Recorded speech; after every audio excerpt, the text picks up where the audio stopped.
Hoy vamos a ver cómo prepararnos para hacer el tratamiento de un circuito de refrigeración con torre, es decir, cómo afrontar la toma de datos, conocer la instalación, planificar el trabajo, tener el material necesario, prepararnos, es decir, realmente estar capacitados para hacer bien un tratamiento de instalación sin quedarnos colgados en ningún momento. Lo primero de lo que tenemos que hablar es de la maquinaria. Hay una maquinaria genérica necesaria para el control de la legionellosis que es compartida en gran parte para las limpiezas de termoacumuladores de agua caliente sanitaria, torres de refrigeración, condensadores evaporativos, evaporadores adiabáticos, aljibes de agua sanitaria, aljibes de riego, etcétera. Es decir, las limpiezas físicas tienen un tipo de equipamiento relativamente estandarizado. Ese equipamiento se compone de hidrolimpiadora de alta presión. Las hay monofásicas, las hay trifásicas, yo recomiendo tener de ambas, aunque utilizaremos monofásicas la mayor parte del tiempo, porque es un tipo de corriente más fácil de obtener, sobre todo para aljibes y sótanos. Sin embargo, también es verdad que alguna trifásica hay que tener porque con torres de refrigeración grandes y azoteas técnicas llenas de maquinaria, nos vamos a encontrar más habitualmente corriente trifásica que monofásica. Las máquinas trifásicas son además más potentes, tienen más caudal y tienen más presión, de manera que nos permiten limpiar más rápido instalaciones de tipo grande, de tipo industrial. Estas hidrolimpiadoras tienen que tener algunos accesorios básicos. Para empezar, tienen que poder aspirar jabón por Venturi, de forma que podamos proyectar agua mezclada con jabón sobre la instalación. Esto nos ahorra mucho trabajo, esto nos permite eliminar la biocapa, porque el efecto detergente ayuda a la presión mecánica del agua a la hora de arrancar la capa mucosa realmente, que es polisacáridos y demás, que encontramos en las balsas de las torres, también en las paredes de algunos aljibes. Necesitamos que la máquina tenga varias lanzas.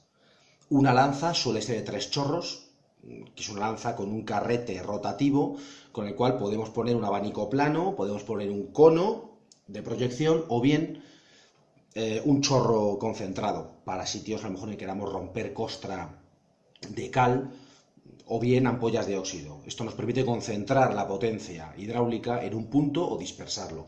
El chorro plano, en cambio, nos permite empujar la suciedad de una superficie plana, nos permite ir empujándola de lado a lado para aspirarla en el lado contrario, etcétera. Es decir, el cono lo utilizaremos para grandes superficies, sobre todo verticales. El chorro plano lo vamos a usar sobre todo para superficies horizontales, para los fondos mayormente de las balsas y de los aljibes, y luego el chorro concentrado para puntos de mucha suciedad en que queramos romperlos. También tendremos otra lanza separada, u otra punta separada. Conviene tenerlo una lanza para no estar cambiando puntas. Es mejor cambiar lanzas, que es más cómodo y a la larga genera menos averías. Tenemos que tener una lanza preparada con un chorro rotativo, lo que se llama una punta rotativa, que es una punta en la cual la boquilla está libre dentro de una cavidad y la presión del agua la obliga a girar, de manera que es un chorro de alta presión concentrado que hace este movimiento. De manera que lo que hace es un cono hueco. El chorro de proyección sería un cono completamente hueco. Es decir, a la hora de proyectar una superficie es un círculo. Es un círculo y va alternando la punta sobre el borde de ese círculo. Es muy potente. Esto nos permite, en torres que estén ya un poco fastidiadas, si queramos repararlas, nos permite decapar gran parte de la pintura, restos de fibra de vidrio de reparaciones antiguas que queramos eliminar para reparar nosotros. Es un tipo de punta que no vamos a utilizar mucho para limpiezas normales, pero sí vamos a utilizar para limpiezas en profundidad, tras las cuales queramos pintar, reparar o revestir la torre por dentro. ¿De acuerdo? Nos viene bien para eso. ¿Qué más material nos hace falta? Mangueras para las hidrolimpiadoras. En este caso recomiendo que estandaricemos, es decir, hay que elegir un tipo de manguera. 19 milímetros, 22 milímetros, lo que sean, pero siempre la misma. Es decir, hay que comprometerse con un diámetro de manguera. Y yo incluso recomendaría comprometerse con una marca para estandarizar el material, porque esto nos va a traer muchos quebraderos de cabeza.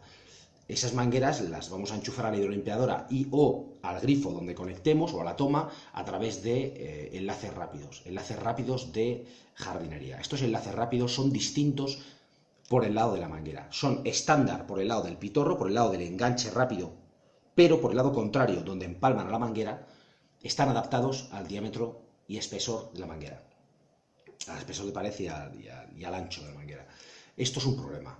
Así que vamos a intentar utilizar siempre un mismo tipo de manguera y siempre un mismo tipo de enlace de jardinería. Los enlaces de jardinería tienen que ser de latón. Nos olvidamos de enlaces de plástico, siempre latón. ¿Por qué? Porque los de plástico el sol se los come, los acaba debilitando mucho y aparte cuando recogemos el material solemos pisarlos. Solemos pisar el borde de la manguera, pisamos el enlace rápido y lo rompemos, cosa que no va a ocurrir con los de latón, son más duraderos. También hay un tipo que se llama Maxi Paso, que son distintos, tienen el pitorro igual, pero tiene más luz interior, tiene más un diámetro interno mayor, igual que el enlace hembra también. Es lo mismo, pero estrangula menos el paso de agua, lo cual puede facilitarnos la vida en azoteas donde no tengamos mucha presión de agua para nuestra maquinaria. Cuanto menos estrangulemos el paso de agua, menos problema vamos a tener. Hay que tener una caja de enlaces de fontanería, en las cuales haya las piezas más comunes de las medidas más comunes. ¿Cuáles son las piezas más comunes? Machones estándar, o sea, que sean 2 roscas macho, una por cada lado iguales. Machones reducidos, 2 roscas macho, una por cada lado, pero de diferente tamaño. Reducciones, es decir, que es un macho por un lado grande con una hembra por el lado interior más pequeña. Y también pipas de enganche, que son macho por un lado y por el otro lado es un cilindro acanalado al cual se mete la manguera y con una abrazadera se atornilla. Tenemos que tener ese tipo de piezas para media pulgada, 3/4 de pulgada y 1 pulgada. Es lo que vamos a manejar en general. ¿En qué piezas podemos pasar de 1 pulgada hasta 2 pulgadas o hasta pulgada y media? Solamente en las reducciones. Si nos encontramos más de 1 pulgada, vamos a introducir reducciones y lo vamos a reducir a media o a 3/4. De manera que la única pieza que puede pasar de 3/4 de pulgada son las reducciones, los machones no hacen falta. ¿Qué más? Nos hace falta un aspirador sólido líquido. Un aspirador sólido líquido de alta potencia. Es decir, mejor de 2 turbinas que de una y mejor de 3 turbinas que de 2. Los aspiradores industriales suelen tener interruptores separados para las turbinas. Es decir, tienen varios interruptores en paralelo para poder encender 1, 2 o 3 turbinas. De esta manera tenemos 1, 2 o 3 potencias de aspirado, lo cual es muy útil porque nos permite aspirar despacito o bien nos permite aspirar rápido, con más potencia. Aparte, si nos puede quemar una turbina porque le entre agua, se puede fastidiar y tenemos otras 2 u otra. Nunca un aspirador de una sola turbina.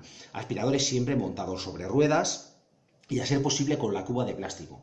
Aguantan mejor los impactos, paradójicamente, que las cubas de acero, porque las cubas de acero tienen la pared muy fina y se abollan. Y como se abollen, hay veces que se deforma la boca, y si la boca se deforma ya no encaja con la caperuza, digamos, con el cabezal, que es donde van las turbinas, y ya no hace vacío. Y como no hace vacío, al aspirar, en vez de aspirar por la manguera, aspiramos por el borde donde no encaja. Entonces siempre de plástico. Con sus accesorios también, es decir, tenemos que tener una rasqueta plana, con labios de goma, muy parecida a la que usamos en casa, pero con labios de goma en vez de con 2 cepillos. En este caso, pues para secar el fondo de aljibes y secar el fondo de torres, sobre todo con las torres porque nos permite más raspar con la goma y conseguimos eliminar los lodos, todo el agua, incluso secarla de una sola pasada. También tenemos que tener puntas más estrechas para aspirar esquinas, que en este caso es una punta más bien plana que acaba en bisel, o sea, acaba biselado. Nos permite repasar todas las esquinas de la torre. También hay que tener cuidado al hacer eso para no eliminar el caucho de sellado, porque las torres son multipiezas, están hechas de varias chapas con un material de goma entre ellas, se atornilla. Entonces, pues las esquinas no son auténticas esquinas plegadas, es una chapa vertical, una chapa horizontal y todo esto es atornillado, de manera que cuidado al aspirar ahí. Básicamente eso sería lo que nos haría falta. Es importante quedarnos con la idea de que hay que estandarizar.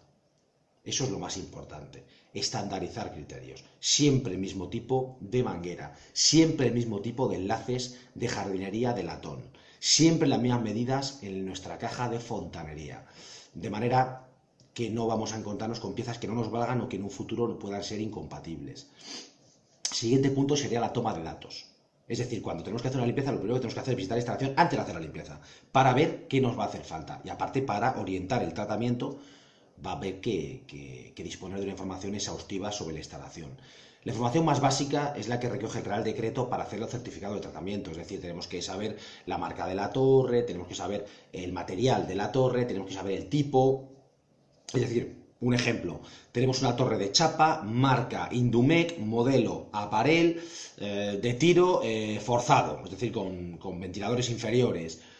Es un tipo. Podemos tener una torre de chapa Baltimore, por ejemplo, acá Baltimore, con ventiladores axiales, es decir, tú inducido y además tipo cruzado, por ejemplo.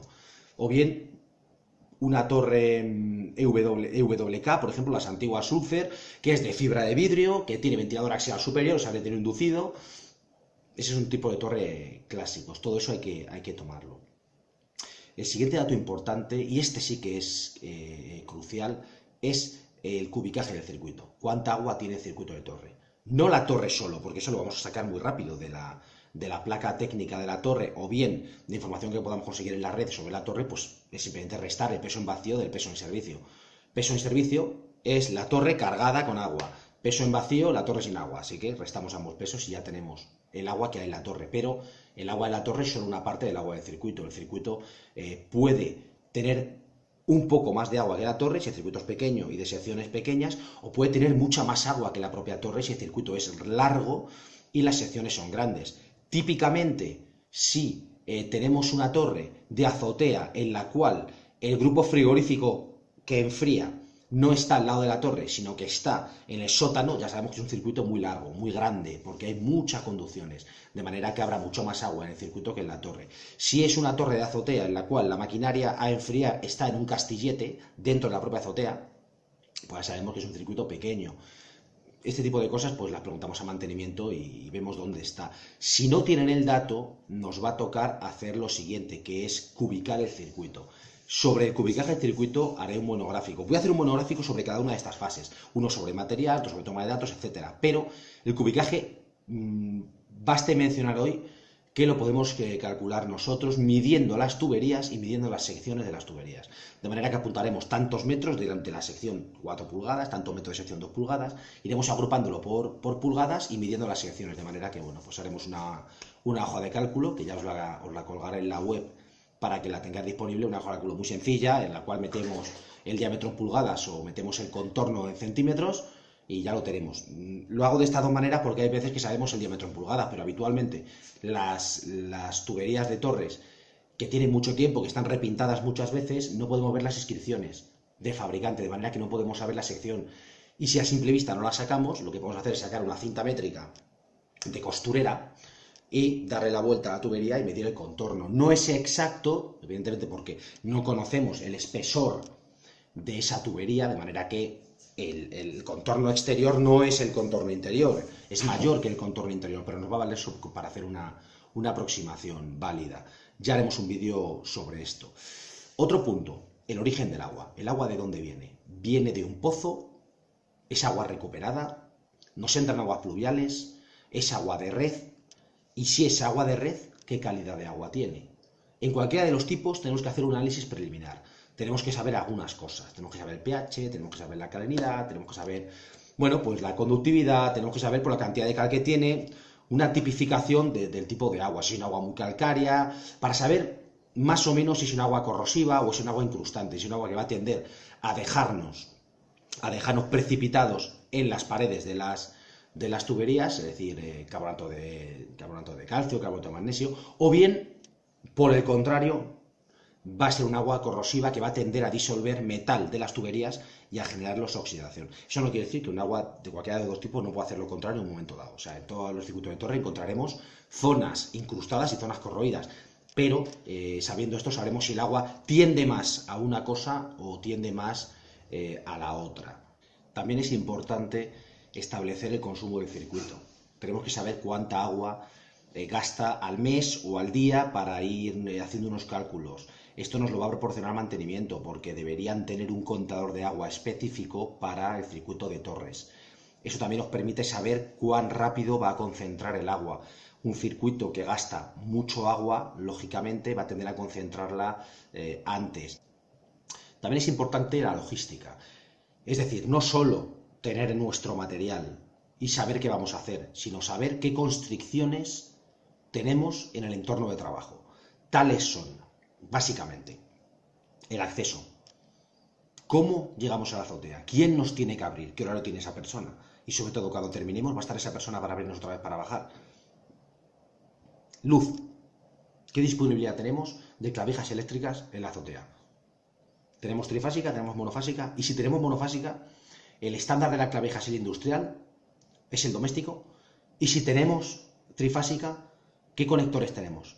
De 5 patillas y 10 amperios, de 5 y 32, de 4 y 16 y de 4 y 32. Tenemos que ver el número de patillas y el número de amperios, etcétera, el tipo de clavija. Tenemos que llevar adaptadores eléctricos para esto. Eso no lo he mencionado en el capítulo de material. Haremos un monográfico sobre ello, pero es importante llevar adaptadores. Es decir, que por un lado lleven una clavija, pero por el otro lado la clavija de nuestra máquina. Es decir, que siempre podamos enchufar nuestra máquina a cualquier tipo de clavija que nos encontremos. El agua. Tenemos que darle agua a la máquina, lo cual, bueno, pues hay veces que no es fácil. A pesar de que hay agua en la azotea porque la torre tiene agua, no siempre hay un grifo o una toma roscada. De manera que hay que ver eso antes, porque igual nos toca hacer algún tipo de adaptación de fontanería para tener agua. Horario. ¿En qué horario podemos parar el circuito? Porque obviamente en industria, por ejemplo, las torres tienen una función crítica, porque enfrían toda clase de maquinaria, no solo aire acondicionado, de manera que puede no ser válida la regla de yo vengo muy pronto por la mañana cuando todavía el sol no pega fuerte y limpio la torre. Pues igual ahí no nos vale.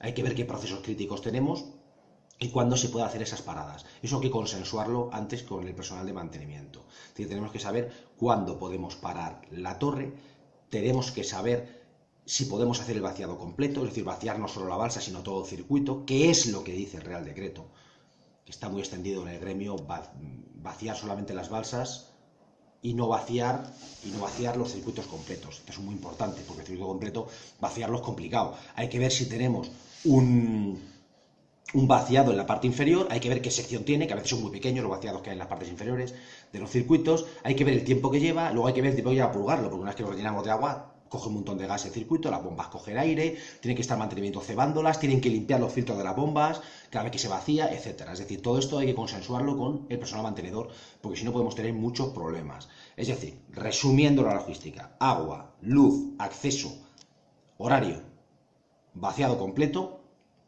Y en el vaciado completo también es importante mencionar cuánto tiempo lleva, hay que saberlo, porque igual lo tienen que empezar a vaciar ellos mucho antes de que nosotros vayamos. Es decir, vamos a intentar en la medida de lo posible nosotros hacer nuestro trabajo y que los demás hagan el suyo. Lo que no podemos es nosotros estar contemplando cómo los demás trabajan vaciando un circuito y nosotros no podemos hacer nada. Vamos a intentar no quedarnos parados en la instalación y gestionar que otras personas comiencen aquellas acciones preliminares para que nosotros intervengamos el circuito horas antes de que nosotros pasemos por allí. Finalmente, habría que hablar de las EPIs, de los equipos de protección individual. En el caso de la limpieza de torres, recomiendo encarecidamente utilizar máscara completa a la hora de meternos en una torre, por muchas razones. La primera, desde luego, es por los ojos, mucho antes del riesgo de legionela. Es decir, que un operario pueda enfermar de legionelosis es mucho menos grave a que pierda un ojo porque le salte una astilla metálica al utilizar un hidrolimpiador a alta presión de una torre. Es decir, uno puede curarse de un episodio de legionellosis, pero un ojo perdido te has quedado sin él para siempre.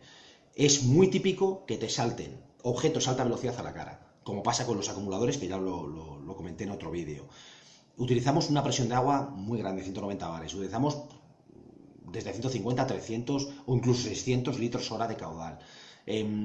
Eso genera un impacto mecánico en las paredes de la torre muy grande, que acelera las partículas arrancadas, rebotan y nos vienen a gran velocidad. Es muy importante protegernos de ese tipo de cosas. Siempre máscara, así nos quitamos el problema de la legionela, de respirar aerosoles, porque los filtros mecánicos nos quitan los aerosoles, nos quitamos problemas de respirar vapores químicos por los biocidas que hayamos utilizado antes, y además nos quitamos el riesgo de impactos en los ojos. Muy importante. Yo recomiendo a todo el mundo que está allí que lleve gafas. El que está fuera encendiendo y apagando el aspirador, abriendo y cerrando el agua, asistiendo a la persona que está dentro, puede ser que en un momento dado no lleve la máscara, cosa que convendría llevarla siempre, porque también el de fuera le llegan aerosoles, que sale por el ojo de buey, etc. Pero si no la lleva por cualquier circunstancia, siempre unas gafas de seguridad, siempre unas gafas. Unas gafas de seguridad no tienen por qué ser enormes, ni tienen por qué ser de estas para salpicadoras de químicos, pueden ser unas gafas normales, que resistan impactos, que tienen aspecto de gafa de sol, son cómodas, ventilan bien, pero nos quitan ese tipo de peligro. Eso muy importante. Guantes, el Kenta tiene que llevar guantes, porque las torres tienen un montón de filos de chapa y cuando están oxidadas, esos filos se adelgazan y son como cuchillas. Es decir, una torre muy oxidada, las chapas están afiladas, de manera que no podemos cortar. Hay que llevar también equipamiento de supervivencia básico. Esto lo digo porque me he encontrado en muchas ocasiones vendido en una azotea a 40 y pico grados, sin comida, sin agua y sin jabón para lavarme las manos, porque por mucho que te laves con agua, cuando has tocado suciedad o has tocado grasa, porque a veces las torres tienen grasa por dentro porque saltan de los cojinetes de los ventiladores o de las correas de los ventiladores, etcétera. Tienes que llevar jabón desengrasante para lavarte las manos, tienes que llevar agua y comida. ¿Por qué? Pues porque uno a veces se tira muchas horas ahí arriba y te deshidratas. Eso es bastante importante. Son detalles, pero conviene que no olvidemos que una azotea es un entorno relativamente hostil. No siempre es una azotea, está claro, las torres no siempre están en azoteas, pero habitualmente sí lo están. Y son entornos bastante duros en general. También tenemos que hablar del equipamiento que vamos a utilizar en las torres para tratar el agua. Tenemos dos opciones. Tenemos los productos sólidos, es decir, utilizar pastillas de producto sólido que viene ya incorporado tanto el biocida como el anticorrosivo en un formato como de cristales. ¿De acuerdo? Esto es la forma más sencilla porque no tenemos que instalar ningún tipo de aparataje. La efectividad es cuestionable. Esto lo hablaremos por separado en otro momento, porque este tipo de producto, claro, es demasiado bueno para ser verdad y lógicamente pues es mentira. Es decir, funciona, pero hay que supervisarlo un poco. La supervisión cero no existe. De manera que, claro, tan bueno no es. Es bueno en el sentido de que no tenemos que instalar nada, pero hay que limpiar un poquito por fuera los cestos de vez en cuando porque les cae mucho limo encima y no intercambian luego bien los productos, no disuelven bien los productos en el agua, etcétera. O sea, no es supervisión cero, es una supervisión inferior y un coste, sobre todo, de cara al cliente menor. En el caso de que nos decidamos por un sistema de tratamiento industrial, algo más serio, tenemos ya que recurrir al uso de dosificadores y, por supuesto, a la purga automática. El producto líquido necesita una bomba para biocida, otra bomba para el anticorrosivo, un contador emisor de impulsos en el agua de reposición del circuito. ¿Para qué? Pues porque en el caso del anticorrosivo vamos a inyectarlo de forma proporcional al agua de reposición. Es decir, vamos a aditivar el agua nueva que entra y solamente ese agua. Es decir, no vamos a hacer reposiciones de producto si no hay gasto de agua. Este contador lo único que hace es informar a la bomba a través de un cable del agua que entra en el circuito. El agua mueve las palas, esto es un sistema de engranajes, es un imán que pasa cerca de un detector y, bueno, pues genera un contacto libre de tensión que detecta la bomba. Más agua pasa por el contador, más impulsos de inyección de anticorrosivo da la bomba. De manera que ya ajustando la bomba podremos generar una concentración estable en la entrada. Es decir, podemos decir, pues queremos dosificar el anticorrosivo a 20 ppm, por ejemplo, en agua de reposición, por decir una cifra. Es decir, podemos decir, queremos 20 gramos por metro cúbico de agua que entra por el contador, 20 gramos de producto, por ejemplo. El biocida funciona de otra manera. Como necesitamos, por el contrario, un sistema químico inestable para matar las bacterias, pues no se trata de mantener, como en el biocida, como en el anticorrosivo, una concentración siempre igual para proteger el circuito de la incrustación o de la corrosión, no. En este caso necesitamos todo lo contrario, evitar que las bacterias se adapten. De manera que haremos choques varias veces por semana, inyectaremos bruscamente el producto en el circuito para generar episodios de desinfección parcial, vamos a decir parcial, porque evidentemente la asepsia es imposible de conseguir en un entorno así, pero es lo que vamos a intentar en principio. Estas bombas funcionan con relojes, ya sean mecánicos, por pestañas, o sean digitales, con relojes de carril que van a ir dentro de un cuadro eléctrico, un cuadro impermeable, de chapa mejor. Los de fibra vamos a eliminarlos porque los de fibra de vidrio o plástico para las azoteas duran muy poco tiempo. Y bueno, pues en un carril automático, diferencial, reloj, y debajo pues la bomba, o mejor separada para separar la parte húmeda de la parte eléctrica, siempre mejor. El cuadro eléctrico esté separado de de la parte hidráulica, que son las dosificadoras. En lo tocante a las purgas automáticas, podemos instalarlas de varias maneras. Vamos a clasificarlo primero por el lugar de instalación de la válvula. La válvula que tira agua podemos ponerla en tres partes, básicamente de un circuito. En las tuberías de impulsión, es decir, en aquellas tuberías que estén entre las bombas y la parte superior de la torre, es decir, en aquella parte del circuito, en aquella mitad del circuito, si queremos decirlo así, en que el agua discurre a gran presión. Las bombas cogen agua, la impulsan y ese agua a presión llega al árbol o red de distribución de pulverizadores de la torre por arriba, para lo cual requiere mucha presión, lógicamente, porque los pulverizadores hacen que pierda mucha carga el circuito. Esa es una zona. Otra zona sería la aspiración, es decir, todas las tuberías que haya entre la balsa de la torre y la aspiración de las bombas. Es decir, entre bombas e impulsión de torre, o sea, la parte superior de la torre es la impulsión. Y entre balsa y aspiración de bombas es lo que llaman la aspiración. La única diferencia es la presión que lleva el agua. Es una presión superior en la impulsión, lógicamente. La tercera zona donde podríamos instalarla es en la balsa, en la cual no hay presión, la presión es atmosférica. Con respecto al lugar de instalación de la válvula de purga en un circuito, ya hemos dicho que hay tres zonas. Circuito, parte de impulsión, circuito, parte de aspiración o bien balsa. Las ventajas y desventajas de cada zona las explico ahora. La aspiración es la que menos se usa. ¿Por qué? Muy sencillo. El agua lleva poca presión en la aspiración y a veces ocurre que incluso puede funcionar en presión negativa. Por ejemplo, imaginemos que cerramos la llave de salida de agua de una torre. Recordemos que una torre tiene una llave de entrada de agua que está en la parte superior y una llave de salida de agua que está en la parte inferior. Por la parte superior llega el agua caliente y por la parte inferior se va el agua, para decir fría, un poco menos caliente. Si cerramos esa llave o la estrangulamos, lógicamente las bombas intentan coger agua. Las bombas intentan, al impulsar agua, generan una sobrepresión en la parte de impulsión de la bomba y una depresión en la parte de la aspiración. No conviene poner válvulas ahí porque a veces puede ocurrir que en vez de tirar agua, no consigamos tirar una sola gota de agua por ahí y encima entre aire del exterior dentro de las tuberías, lo cual genera burbujas de aire dentro de las tuberías que pueden llegar a las bombas y las bombas descebarse, funcionar en vacío. Y una vez que la bomba funciona en vacío, si no se la purga, se puede quedar así. Se puede quemar, de hecho, porque las bombas están pensadas para ser refrigeradas por el propio agua. O sea, el cabezal de la bomba con las palas está pensado para trabajar siempre inundado. Si trabaja en seco, ocurren dos cosas. Primero, que el cabezal funciona a muchas más revoluciones, porque el aire tiene menos resistencia que el agua, de manera que el cabezal acelera más. Eso genera más rozamiento y acaba quemando la bomba, y aparte un consumo muy grande. De manera que en la aspiración en general, descartado. No vamos a poner nunca una válvula en aspiración, a no ser que no tengamos otro remedio. Y ahí ya miraríamos que, bueno, que funcione siempre con algo de presión.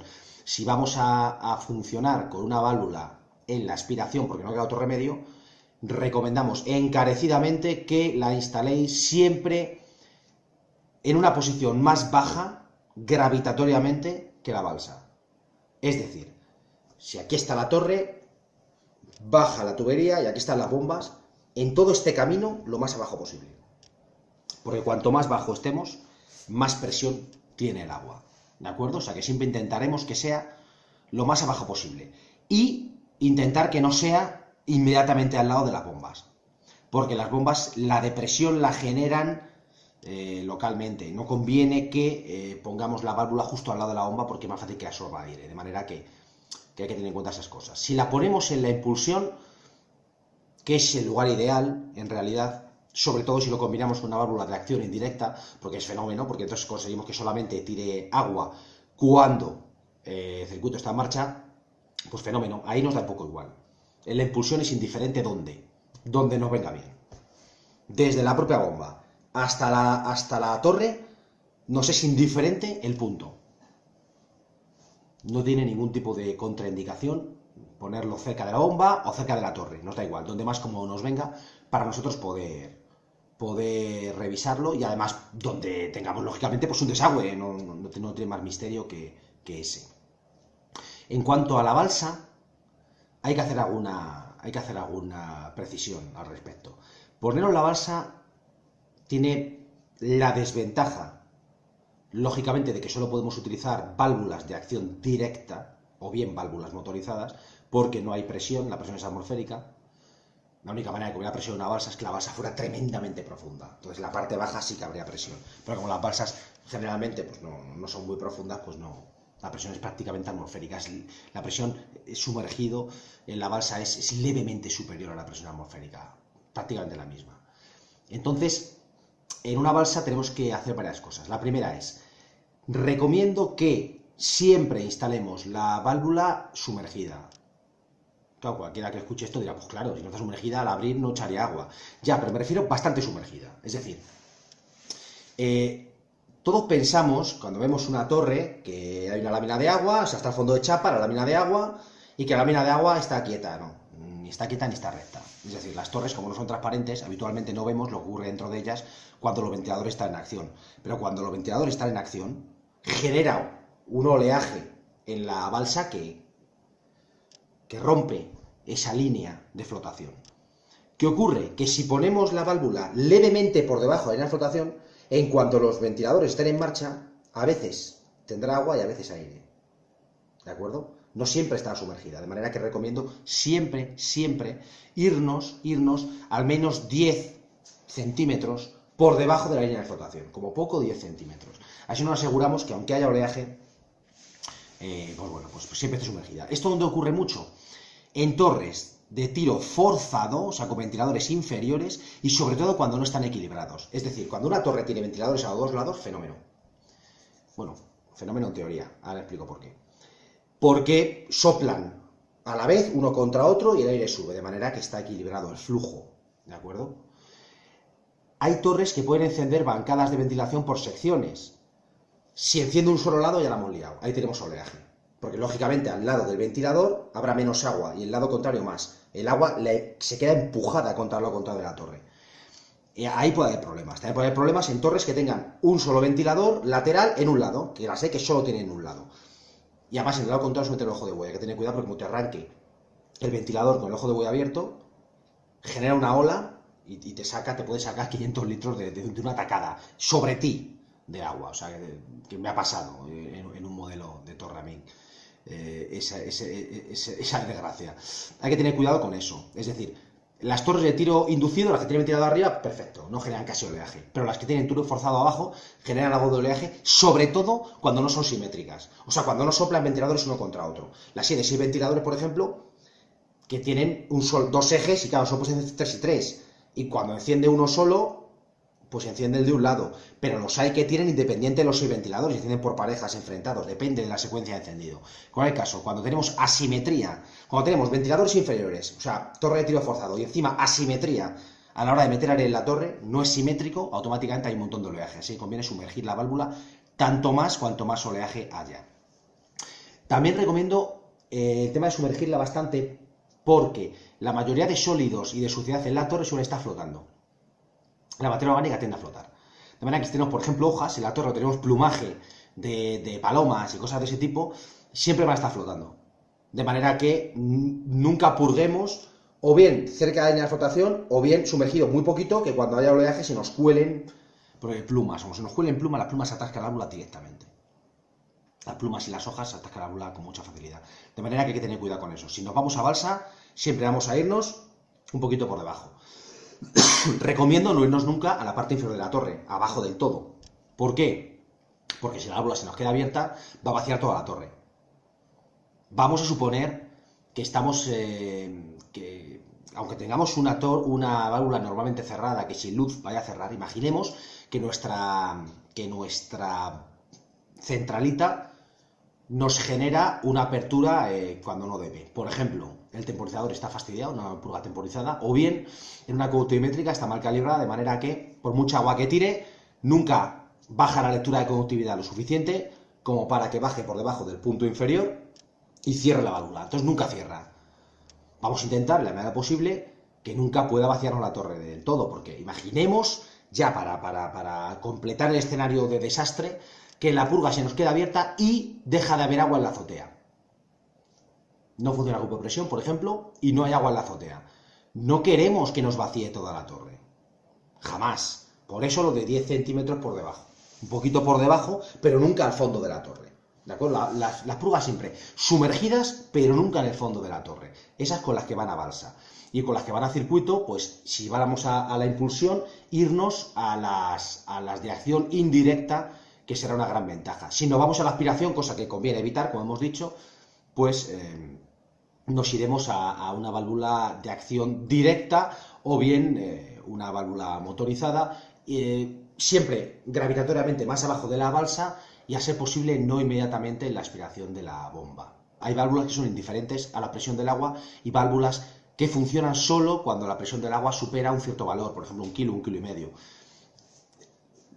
Las primeras, las que son absolutamente indiferentes al lugar de instalación, son las válvulas, primero, motorizadas. Es decir, son válvulas normales de bola o de mariposa que se abren con un cuarto de vuelta, con 90 grados de giro, y ese giro, en vez de hacerlo la mano de una persona, pues lo hace un motor eléctrico acoplado a una pequeña reductora.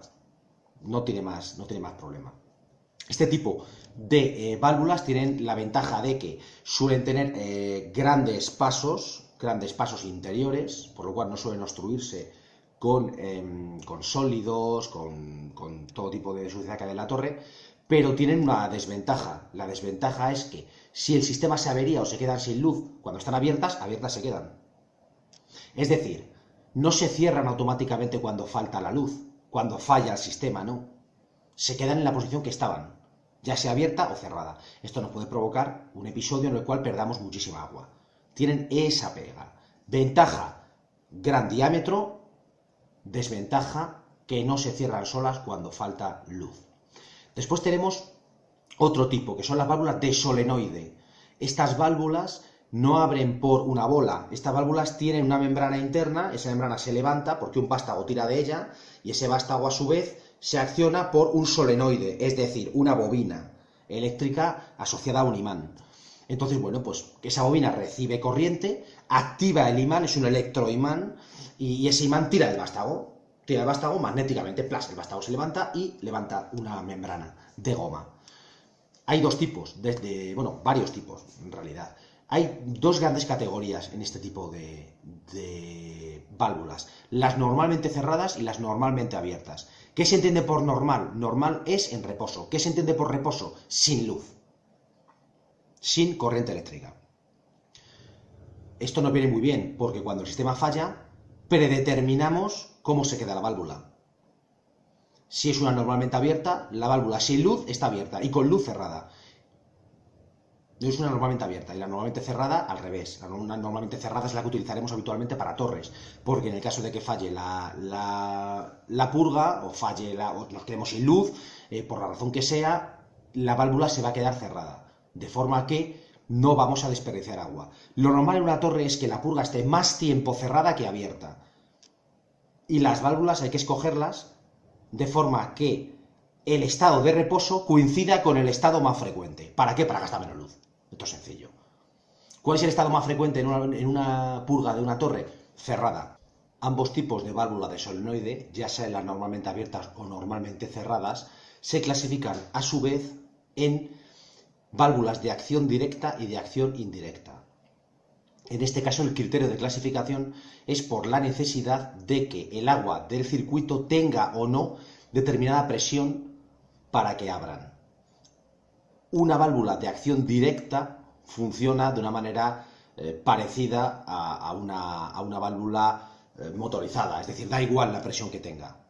Es indiferente, su funcionamiento es indiferente a la presión de agua que tenga la tubería donde está instalada, da exactamente igual.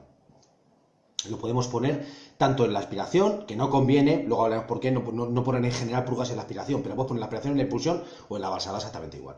Las de acción indirecta, en cambio, necesitan una cierta presión de agua para conseguir abrir. Es decir, en realidad tienen un solenoide mucho más pequeño, tira de un vástago igualmente, que a su vez llena de agua una cámara. Y es la propia presión del agua la que vence la elasticidad, la fuerza de la membrana, la que dilata y sube la membrana y sale agua. Es decir, la acción del solenoide solamente facilita que el agua que hay por encima de la membrana pueda evacuarse, de manera que la presión del agua, el agua está por esta parte de abajo, empuja la membrana sube y ya está. Pero puede subir porque en esta cámara que queda por encima puede vaciarse el agua. Si no se puede vaciar el agua, la válvula quedaría, o sea, la membrana quedaría plana y no podría levantarse. Realmente, a efectos prácticos, ¿qué conseguimos con esto? Pues conseguimos que no pueda abrir la válvula si nuestro circuito está parado, lo cual es una ventaja, porque nosotros podemos decir, queremos que la purga funcione, pero solamente cuando esté en marcha el circuito de Torres. Podemos dejar el autómata de la purga encendido siempre, está midiendo, sube la conductividad, ¡pum!, manda a abrir a la válvula, pero como el circuito de Torres está parado, no hay presión en la tubería, de manera que no abre. Esto es una ventaja. Nos permite indexarlo de esa manera, porque a fin de cuentas, ¿qué riesgo hay cuando el circuito de Torres está parado? No hay riesgo porque no está pulverizando agua, no genera aerosoles, de manera que no tiene mucho sentido el estar purgando agua en ese momento. Podemos hacerlo luego cuando encienda. De forma que las de acción indirecta son válvulas muy adecuadas para el circuito de Torres, para instalarlos, lógicamente, en la impulsión del circuito de Torres. No se usan mucho, o yo las veo menos de lo que debería, pero son las ideales en ese sentido. Ideales porque solo abren cuando hay presión de agua, ideales también porque si las utilizamos del tipo normalmente cerrada, encima cuando falle la purga o nos quedemos sin luz, cierran, lo cual es una ventaja, porque están cerradas siempre que el circuito de Torres está apagado y siempre que está el autómata de la purga sin luz, lo cual nos asegura no desperdiciar agua en ningún momento. El mecanismo de la purga ya al margen de la válvula, ¿cómo medimos la salinidad del agua? Hay algunas que no la miden, lo único que hacen es abrir por un reloj, son las purgas temporizadas, que bueno, no miden en el agua, lo que haremos es nuestros cálculos. Una purga temporizada, al contrario de lo que pueda parecer, puede ser tremendamente precisa, porque si nosotros somos precisos, la programaremos bien. Es decir, si nosotros sabemos cuánta agua gasta a la semana el circuito de Torres, sabemos por mantenimiento, porque nos lo han dicho, en qué horario funciona más el circuito, en qué horario está más tiempo encendido el circuito de Torres, pues podemos aproximar cuánta agua queremos tirar. Ya hablaremos de cómo se calibra una purga temporizada, pero os adelanto que tiene que ver con utilizar una probeta, dejar que la purga abra, medir el tiempo, medir cuánta agua echa en ese tiempo y saber cuántos litros por minuto tira. De manera que nosotros ya sabemos, porque lo hemos medido empíricamente, que esa torre tiende a subir a la semana X cantidad de microsiemens de conductividad, y nosotros sabemos, porque lo podemos calcular, cuántos litros de agua necesitamos para bajar esos microsiemens, y eso equivale a un tiempo de válvula abierta. Y programaremos ese tiempo total semanal de válvula abierta en diversos episodios todos los días. ¿En qué horario? Justo en el que funcione más habitualmente el circuito de Torres. De esto ya haremos un monográfico, pero los tiros van por ahí, ¿de acuerdo? Una purga temporizada bien supervisada es mejor que una purga conductivimétrica mal supervisada.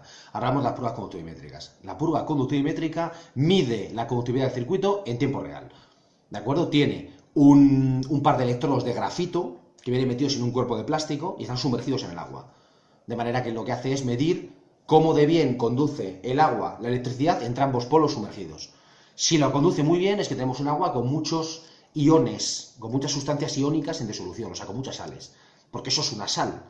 Una sal es una molécula que en disolución se divide en dos y tiene una parte aniónica y una parte catiónica. Tiene una parte positiva y una parte negativa, por eso se llama sal.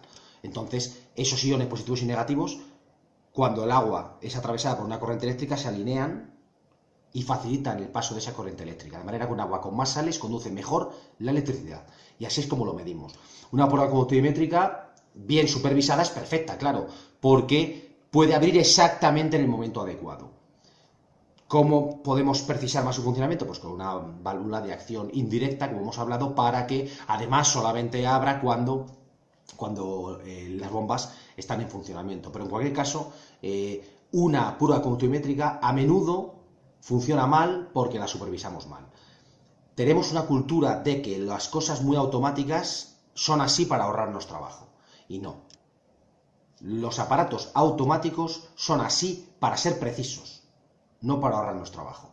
De manera que si pretendemos que porque es automática podemos no mantenerla o no hacerla mucho caso, pues va a funcionar mal. ¿Por qué? Primero, porque hay que calibrarla. ¿De acuerdo? Mensualmente o quincenalmente hay que calibrarla para asegurarnos de que mide bien, porque habitualmente la medida se desvía, de manera que la lectura que pone en pantalla es falsa. Los electrodos se ensucian, sobre todo porque la biocapa que generan los microorganismos y la propia deposición de materia orgánica más la propia incrustación calcárea se depositan en todas las paredes en contacto con el agua, en toda superficie en contacto con el agua, y la sonda es una de ellas. Luego la sonda hay que limpiarla cíclicamente para que ambos electrodos estén limpios y sean precisos. También hay que cambiarla cada cierto tiempo. Es muy habitual que las sondas nunca se cambien, pues lógicamente los sectores de grafito se acaban fastidiando y miden peor. Es decir, todo este tipo de cosas hay que hacerlas. Sea temporizada o sea conductimétrica, la supervisión es la misma. Y de hecho la calibración también. En un caso es una calibración basada en un tester externo que vamos a sumergir en el agua, vamos a corregir la lectura de la centralita, en el otro caso lo que hacemos es medir el caudal que echa por minuto la válvula y hacer unos cálculos, pero la cuestión es la misma. Hay que calibrarlas con frecuencia. En un caso, con menos frecuencia la conductimétrica, porque evidentemente los litros por minuto que va a echar van a ser siempre los mismos. Pero en el caso de la conductimétrica, va a haber que calibrarla más porque tiene más elementos y es más compleja. Tiene la sonda y tiene la centralita, mientras que la otra solo tiene un reloj y solo tiene la válvula.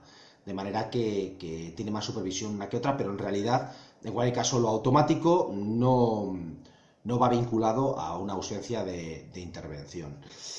Con respecto a la purga, es importante adelantar, esto ya lo desarrollaremos de una manera episódica, pero os adelanto que el control de la purga es crítico de cara a la prevención de legionelosis. De hecho, mi experiencia es que es más crítico todavía que la propia administración de biocida.